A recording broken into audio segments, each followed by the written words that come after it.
es el grupito ideal de pacientes con hepatitis autoinmune leve que yo voy a tratar. Pero la pregunta, ¿todos debieran tratarse? En realidad hoy no está respondida. Por lo tanto, podemos poner todavía un signo de pregunta y puede haber un subgrupo de pacientes en hepatitis autoinmune que no tratamos. Como hacemos siempre los médicos, a veces tenemos que ser diplomáticos en el consultorio, y cuando viene un paciente que tiene una gastritis, a veces a mí me resulta más fácil decirle qué no tiene que comer que todo lo que tiene que comer. Entonces, a veces en hepatitis autoinmune nosotros decimos, ojo, no tratemos a quienes. No tratemos a un cirrótico con cirrosis inactiva, porque en ese grupo de pacientes no vamos a tener ningún beneficio y lo único que vamos a agregar es mortalidad. Ojo, tengamos muchísimo cuidado en tratar a mujeres posmenopáusicas, a osteopénicos, más si tuvieron un aplastamiento vertebral, a los pacientes con neuropatías severas o psicopatías, sobre todo depresivas, porque las dosis altas de corticoides hay descritos intentos de suicidio y síndromes depresivos graves. No tratemos al hipertenso lábil, no tratemos. Ojo, tengamos mucho cuidado o en el diabético de difícil control. Entonces, a veces por el contrario, también podemos ir de alguna manera afinando a quienes podemos tratar y a quienes no debemos tratar. Bueno, esto es un subgrupo que hoy se está hablando mucho, que es el subgrupo, no lo voy a pasar, de pacientes con hepatitis autoinmune con más de 65 años. Pero acá un warning. Ojo el tratamiento con corticoides en cirróticos. La cirrosis, ustedes saben, perdón, los corticoides en el paciente cirrótico saben que favorecen los desarreglos electrolíticos, sobre todo la hipernatremia y la hipocalemia, disminuyen la resistencia y aumentan la translocación, entonces muchísimo cuidado con la PBE en pacientes cirróticos tratados con corticoides, que producen una serie de metabolismos que pueden aumentar la toxicidad al ser no metabolizados en el hígado, y siempre requiere ajuste de dosis. Entonces, si yo defino tratar sobre todo con prednisona un paciente cirrótico, tengo que tener cuidado de que no empeore el manejo de líquidos, que no se infecte, y le voy a tener que controlar y seguramente usar una dosis más baja. ¿Para qué tratamos? La respuesta ya la dimos, dijimos para mejorar la sobrevida. Pero acá les pido, hagamos un pequeño corte. Yo les pido que hagamos como un relax cerebral, porque viene a partir de este momento una etapa que es más filosófica en lo que tenemos que hacer en hepatitis autoinmune. Entonces, centrémonos en lo que aprendimos o vimos hasta el momento. Sabemos cómo diagnosticarla, sabemos que hay dos esquemas de tratamiento posibles, sabemos que vamos a tratar de acuerdo a la categorización severa, moderada o leve a la inmensa mayoría de los pacientes, sabemos cómo hacer en la remisión el tapering de los corticoides. Y acá empieza un concepto nuevo. Y les pido 5 o 10 minutos más de atención, porque esto es el concepto más nuevo que existe en este momento en hepatitis autoinmune.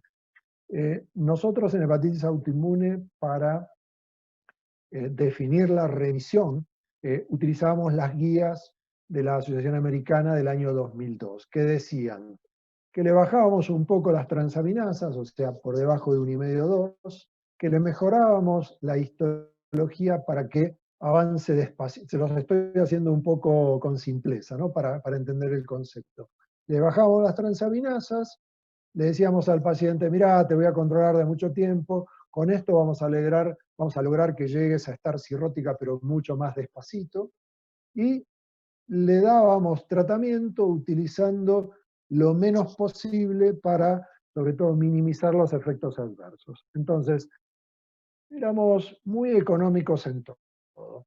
Las guías del año 2010 nos dicen que estamos absolutamente equivocados, que lo que tenemos que hacer no es disminuir un poquito las transaminasas, sino normalizar las transaminasas. Que no tenemos que disminuir un poquito el efecto a nivel histológico del espacio porta, sino que tenemos que eliminar la hepatitis de interfase y evitar, no enlentecer, sino evitar la evolución a la cirrosis. Y tercero, que tenemos que darle todas las pastillas que sean necesarias, incluso la combinación de inmunosupresores de primera línea o de segunda línea, esto lo vamos a ver ahora en unos minutos, para lograr la remisión.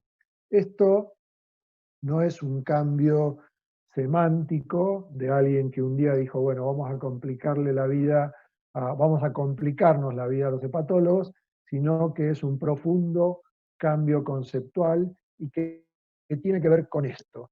Si nosotros seguimos las recomendaciones viejas, las recomendaciones de la guía del 2002, lográbamos tener un montón de pacientes en remisión, pero un montón de pacientes, o casi todos los pacientes, que llegaban a estar cirróticos. Si nosotros miramos esto, no miren nada de no miren lo que dice escrito, pero miren las imágenes. ¿Qué son? Son dos imágenes en espejo. O sea, lo que pasaba con las guías del 2002 es lo de la izquierda. Muchísimos pacientes en remisión, estábamos todos muy contentos, pero la mayoría terminaba cirrótico. El cambio conceptual, por eso digo, esto es filosófico, hay que cambiar la cabeza, hay que cambiar la idea de lo que tenemos que buscar en un paciente con hepatitis autoinmune, es lo que dice el gráfico de la derecha. Vamos a encontrar menos pacientes en remisión, pero lo que vamos a lograr es esto. Si nosotros con los nuevos criterios logramos que el paciente remita, el 96%, o sea, la mayoría de estos pacientes no van a llegar a estar cirróticos. Entonces, no es un cambio semántico, es un profundo cambio conceptual. Esto es muy, muy importante. Es uno de los conceptos, ténganlo ustedes como idea. Después, a veces es más difícil aplicarlo en la realidad con cada paciente, pero la idea es una de las ideas más nuevas en hepatitis autoinmune. Y hay que guardar este concepto porque quizás es uno de los conceptos más importantes en la charla. ¿Cómo es la respuesta esperable en estos pacientes? Nosotros logramos el 90% de la remisión en el curso de los primeros meses del tratamiento.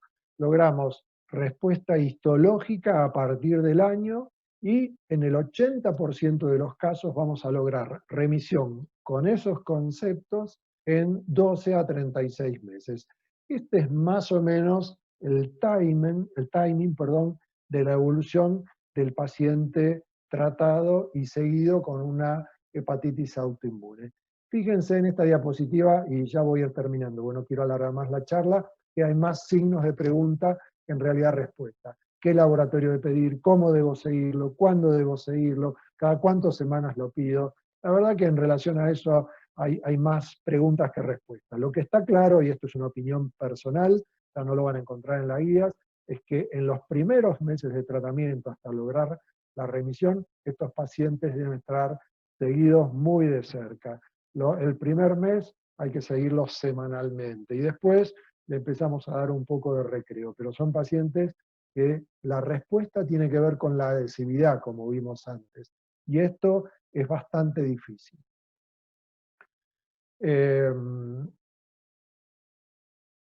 Nosotros tenemos, de acuerdo a la respuesta al tratamiento, 3 categorías de pacientes.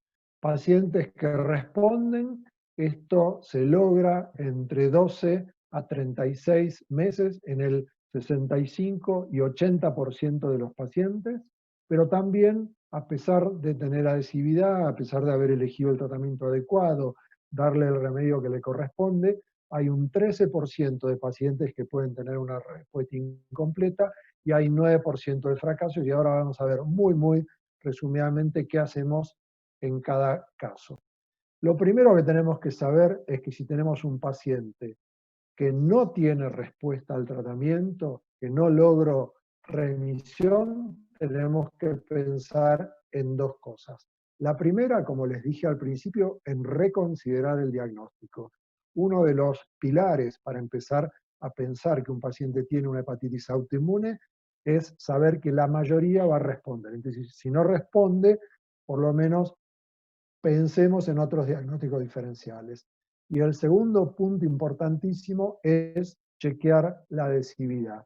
Fíjense lo que dice acá a la izquierda. Es un trabajo hecho acá en la Argentina, que a través de un monitoreo electrónico se siguió a pacientes pediátricos y adolescentes y se vio que en un periodo de 6 meses a un año ningún paciente tomó la medicación adecuadamente. O sea, todos habían tenido periodos en los cuales habían dejado el tratamiento, habían tomado mal la medicación, etcétera, etcétera. Por lo tanto, la adhesividad es uno de los puntos fundamentales para obtener una respuesta adecuada al tratamiento. Entonces, tenemos 3 caminos. El paciente que responde, que tiene una respuesta completa, el paciente que tiene en el medio una respuesta insuficiente y el paciente que a veces tiene una mala respuesta porque no tolera las drogas. Son 3 caminos diferentes. El paciente con una respuesta completa, perdón, no miren esto porque en realidad se me traspapeló esta. El paciente con una respuesta completa tiene tres tips importantes. No existe tiempo mínimo o máximo de tratamiento. O sea, lo traté, está bien con el tratamiento, pero no tengo una definición de tiempo de tratamiento. ¿Qué quiere decir esto? Que la terapia no debe apuntar a una terapia de por vida. Pero, y aunque no estoy esquizofrénico con lo que le voy a decir, la inmensa mayoría de los pacientes va a estar tratados de por vida. ¿Qué quiere decir esto? Que la definición del tiempo es individual. La mayoría, repito, de los pacientes, en la mayoría de los pacientes va a ser difícil sacarles el tratamiento. Primer punto. En el paciente que respondió a la inmunosupresión, lo que debe aspirarse es a lo que se llama dosis mínima útil. Y tampoco, si recuerdan esa diapositiva donde se hacía el tapering y se llegaba a la puntita de la pirámide, no hay un valor mínimo, no es que tiene que ser 20 de deltisona y tanto de azatoprima, sino que hay que lograr individualmente una dosis mínima para que el paciente siga en remisión.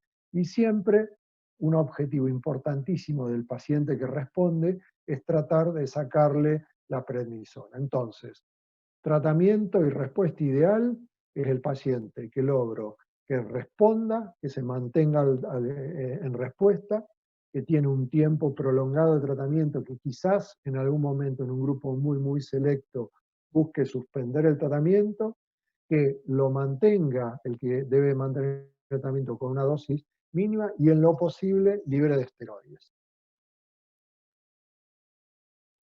¿Qué pasa cuando yo suspendo el tratamiento? Fíjense, este metaanálisis demuestra que el 65% de los pacientes, cuando se les suspende el tratamiento, en algún momento de la evolución, aunque no sea inmediata, van a tener una recaída. Por eso, como les decía recién, es bastante difícil sacarle en estos pacientes el tratamiento. Pero entonces, ustedes me deberían, si no están dormidos todavía, deberían estar pensando en lo siguiente. Bueno, cuando recaiga lo retrato. ¿La respuesta al retratamiento es buena? Sí, la respuesta al tratamiento suele ser buena, pero lo que yo me tendría que preguntar es si es lo mismo que un paciente tenga muchas recaídas en la evolución natural de su enfermedad y con respecto al tratamiento, que si no tiene recaídas. Y este trabajo, bueno, me faltó la cita, es un metaanálisis también, es el metaanálisis anterior, demuestra que los pacientes que tienen múltiples recaídas tienen muchísima más probabilidad de estar cirróticos, 38% versus 4% de los pacientes que nunca tienen recaídas en la evolución de su enfermedad. O sea, si yo tengo un paciente con una hepatitis autoinmune que evolucionó como un serrucho, o sea, respondió, recayó, respondió, recayó, respondió, recayó, ese paciente va a llegar mucho más rápido a estar cirrótico, o sea, mucho peor que el paciente que respondió y se mantuvo en una meseta durante el resto de la evolución. ¿Qué pasa entonces con el paciente que recayó? Bueno, tengo dos opciones. Plan A, mantenimiento indefinido. Sí, perdón. Concepto importantísimo. Si recayó, nunca más le tenemos que sacar la medicación. O sea, concepto importante. O sea, recayó, lo tengo que retratar y le tengo que sugerir a ese paciente, macho, tenés que seguir con el tratamiento toda tu vida. ¿Cuáles son las opciones? Plan A, azateoprima, plan B, esteroides. No hay más de opción. Quizás en ese paciente que recayó, incluso que recayó más de una vez, puedo buscar una respuesta no ideal, que es mantenerle las transaminasas por debajo de por 3. Esto es lo que está en general consensuado. Entonces, recae, lo retrato, le desestimo la posibilidad de volver a suspender el tratamiento y lo trato de mantener con las transaminasas por lo menos por debajo de por 3. ¿Qué pasa con los intolerantes? Bueno, tendríamos que esa diapositiva no importa, que estaba mal ubicada antes. El intolerante a la prednisona puede utilizar budesonida. Hay un solo trabajo importante que demuestra que la respuesta es parecida entre budesonida y azateoprima. Hay mucha menos experiencia en el mundo. Y lo que sí está demostrado también que la budesonida está contraindicada en los pacientes con cirrosis. Y en los pacientes con intolerancia a la azateoprima, el micofenonato, que yo no tengo ninguna experiencia, la única experiencia está en los centros de trasplante, es la droga que reemplaza a la azateoprina. Entonces, y con esto termino para dejarles la cabeza más o menos como está este gráfico, o sea, con un quilombo de novela, pero este gráfico es interesante ¿por qué? Porque en azul ustedes ven todos los lugares de la inmunidad en donde se está trabajando para mejorar este tema de tener solamente dos pastillitas diferentes para tratar a los pacientes con hepatitis autoinmune. Y en verde, ven, y hay algunos más todavía en fase 2 y en fase 3, están todos los inmunosupresores donde hay trabajos en marcha, tanto en fase 2, el Hospital Italiano está en dos protocolos, creo que uno es el de infliximab, y el otro, no me acuerdo cuál de estos dos es, pero con distintos inmunosupresores y con micofenolato y con everolimus, en donde se está intentando trabajar para reducir la inmunidad en los distintos lugares que provocan la injuria hepática y el daño final. Conclusiones. El tratamiento inmunosupresor debe indicarse y rápidamente en estos pacientes. El objetivo debe ser la respuesta clínica, bioquímica e histológica completa. Deben diferenciarse esas categorías de formas severas, moderadas y leves para definir quiénes con un criterio absoluto deben o no tratarse. Deben diferenciarse los pacientes respondedores de los pacientes intolerantes. Los pacientes intolerantes tienen opciones, los pacientes respondedores tienen muy poquitas, perdón, no respondedores tienen muy poquitas opciones o son buenos candidatos de incluirlos en trials.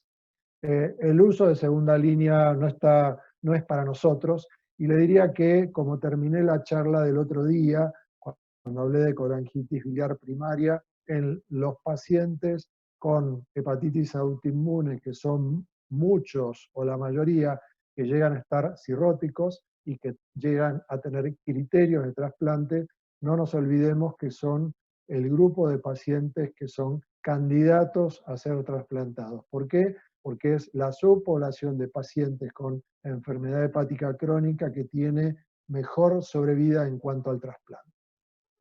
Bueno, creo que lo hice un poco largo. Espero que todavía estén por ahí. Voy a dejar de compartir la pantalla.